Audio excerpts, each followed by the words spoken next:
زما ورونو د دې وخت مناسب هغه دا دی چې قیمت الزمن و قیمت الوقت، د زمانې او د ټیم هغه قدر چې موږ او تاسې وپېژنو نو الله به موږ او تاسې ته ډېر خیر او برکت را نصیب کړي. بعضې وختونه ډېر قیمتي دي، لکه روژه شوه، اخري شپې د رمضان شوې، لس د حج ورځې شوې، دا د ذوالحجې ورځې چې آینده ذوالحجه میاشت شروع کېږي، نو دا د الله سبحانه وتعالی دغه لوی نعمتونو نه دی چې الله موږ او تاسې ته را نصیب کړی دی. رب دې موږ په خیر دې میاشتې ته ورورسوي او موږ له دې الله رب العالمین ډېر د خیر او د برکت او د قبول شوو اعمالو توفیق پکې راکړي. دا دومره قیمتي ورځې دي ورونو چې یو خو الله پې قسم کوي ولیال عشر، او عبدالله ابن مسعود رضی الله عنه به ویلې وی الله داسې په کمزورو څیزونو قسم نه کوي، په لوی لوی څیزونو کوي. دویم الله دې ته ایام معلومات صورت حج کې ویلي دي چې دا معلومي د الله د ذکر ورځې دي. دریم محمد رسول الله علیه السلام وی د جابر بن عبدالله رضی الله عنه روایت ده چې نبی کریم علیه السلام وی چې انها افضل ایام الدنیا، دا د دنیا د ټولو ورځو کې بهترینې ورځې دي چې هغه د لس ورځې د ذوالحجې دي. بل دا دی چې دې کې د عرفې ورځ ده چې هغې ته په صحیح حدیث کې حج اکبر ویل شوی دی، او مشهوره خو دا ده چې حج اکبر چې جمعه د عرفې سره شي، خو نه دا د عرفې ورځ خپله د یوم الحج الاکبر دی. او بل دا دی چې دې ورځ کې یوم النحر ده، د لسو ورځو کې د هغه ورځ چې قربانیانې پکې کېږي او دا دنیا حیوانات د الله په نوم حلالېږي. او محمد رسول الله علیه السلام دا غیر نه نقل دی ابو داود نسائی کې، او شیخ البانی صاحب وایي دا روایت صحیح دی چې اعظم الایام عند الله یوم النحر یوم القرا، ډېرې اوچتې ورځې عزتمند د الله په نزد هغه د اختر ورځ دي چې دا د الله د میلمستوب ورځې دي. ابن حجر وایي دا عشره چې ده دا اجتماع امهات العبادات، دې کې ټول عبادتونه را جمع شوي دي، دې کې منځونه دي، روجې دي، صدقې دي، حجونه دي، او دې کې قسمه قسم لا الله ته د تقرب اسباب دي. مومنه ګوره چې د دې نه وده پاتې نه شي، یا مومنې خورې چې د دې نه غافله پاتې نه شي. یو حدیث عبدالله ابن عباس رضی الله عنهما دی چې امام بخاری رحمت الله علیه نقل کړی دی چې محمد رسول الله علیه السلام وی چې ما من ایام العمل الصالح فیها، داسې ورځې نشته دی چې په هغې کې نیک عمل الله ته محبوب من هذه الایام د دې ورځ. صحابه ویل یا رسول الله ولل جهاد فی سبیل الله،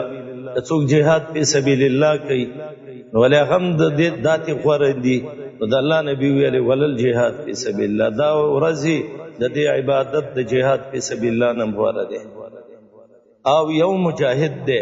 خرج بنفسه وماله ثم لم يرجع من ذلك بشيء، چې سره د مال او د نفس نه وځي او ځان شهید کی او مال سورلی اسلحه د الله په لار کې هغه د ختم کی.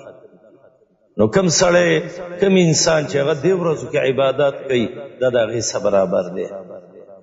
الحمدلله زموږ ډېر ښایسته دین دی،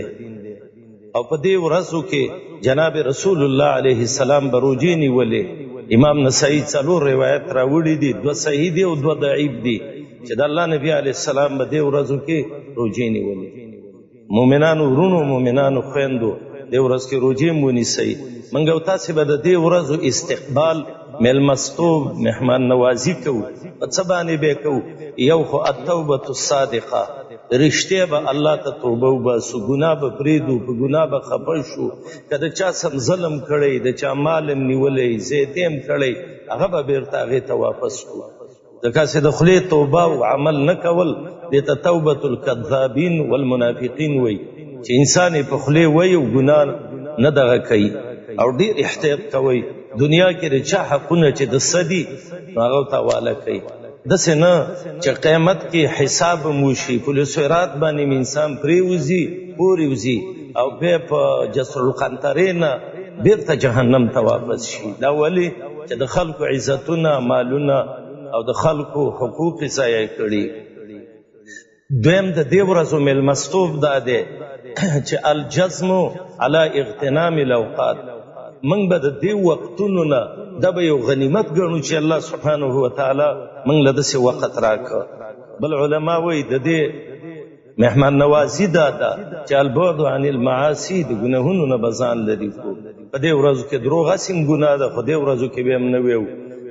د نظر حفاظت به کوو په دې ورځو کې د حرامو نه به ځان ساتو خاص کر دا لویه فتنه دې وخت کې چې دا د دې فیسبوکونو فتنه ده د دې څیزونو نه به ځان ساتو د ګناه د مجالسو نه د ګیرو خرولو نه د ټولو نه به موږ ځان ساتو او دې ورځو کې روژې به نیسو دې ورځو کې موږ او تاسې به منځونه کوو دې کې به موږ تکبیرات ویو لا اله الا الله به ویو ذکر به کوو امام بخاري وایي وی ابو هریره رضی الله عنه عبدالله ابن عمر رضی الله عنهما کله چې به ذوالحجه شروع شوه نو یخرجان الی السوق بازار ته به ووتل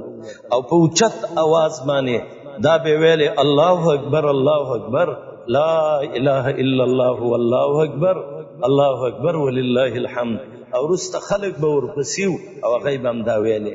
دا د صحابه ورک سنت دي راځئ چې موږ او تاسې خپل ژوند کې دا راتاسه او کوو به انشاءالله ځکه موږ د دین مزدوران یو د محمد رسول الله بچیو صحابه زموږ مشران دي موږ ته چې کوم دین راوړی دی موږ به په هغې باندې ورځو هغې کې نه بدعات شته نه پکې رسمونه او نه پکې رواجونه صفا او سوچه دین دی عمر رضی الله عنه باره کې راځي دی به مینا کې و او داسې په تیزه به دا تکبیرونه ویل چې د ټول جومات والا به اورېدل او امام بخاري رحمت الله علیه آثار هم راوړي دي چې دا تکبیرونه زنانم شي ویلې دا مطلق تکبیرونه دي نو دا به د میاشت د اول نه شروع کوو او دې ورځو کې موږ او تاسې صدقات به ډېر کوو صدقې په وجه انسان د مصیبتونو نه هم خلاصیږي د الله قهر هم پې دفع کیږي ویربي الصدقات مالونه هم پې الله دغه کوي زیاتی د صدقې په وجه الله رب العالمین د مؤمن په دې زړه کې یو رڼا پیدا کوي او دا صدقه به حدیث کې دي د پل صراط یو طرف ته به صلې رحمي ولاړي او بل طرف ته به صدقه او چې چا خپل ولي پاللي صدقې کړي نو دا به نیسي او پورې باسي وي الله دې زموږ نصیب کړي بهترین شی دی موږ او تاسې باید د قرآن قرت ډېر وکړو صلې رحمي ډېره زیاته وفالو استغفر الله ډېره وویو پلار مور سه احسان وکړو غریبانانو سه احسان وکړو غریبانانو له ډوډۍ ورکړو اختر را روان دی خپلو بچو له کپړې اخلو چې د یتیمانانو د مسکینانو بچو له هم والو داسې نه چې زموږ بچو ښایسته کپړې ښایسته بوټان ښایسته لباس کړي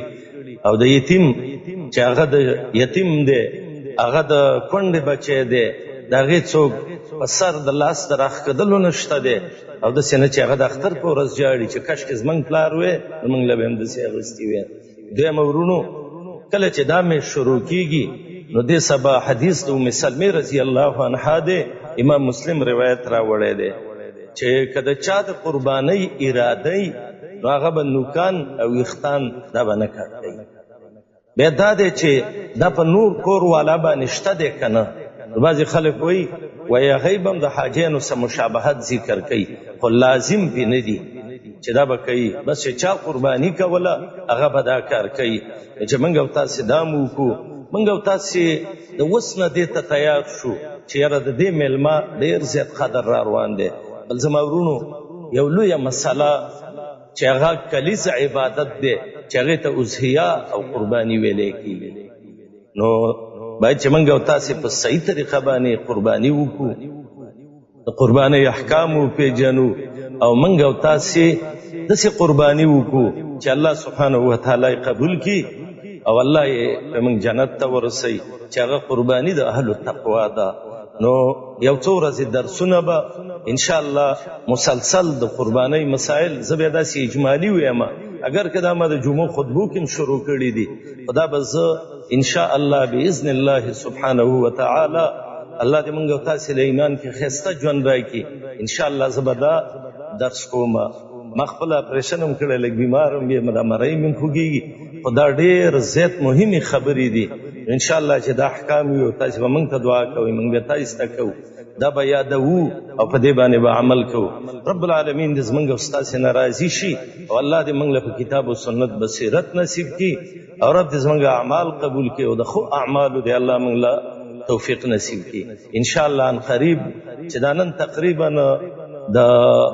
مکې د تقویم مناسب دا 15 د ذوالقعدې ووته او سبا 26 دی. دا لږ نږدې دا ورځې را روانې دي چې موږ او تاسې ته د اوس نه ورته تیار یو. ربنا تقبل منا انك انت السميع العليم وتب علينا انك انت التواب الرحيم. جزاكم الله خيرا. الله دې موږ او تاسې ته دې خبرو باندې د عمل کولو توفیق نصیب کړي.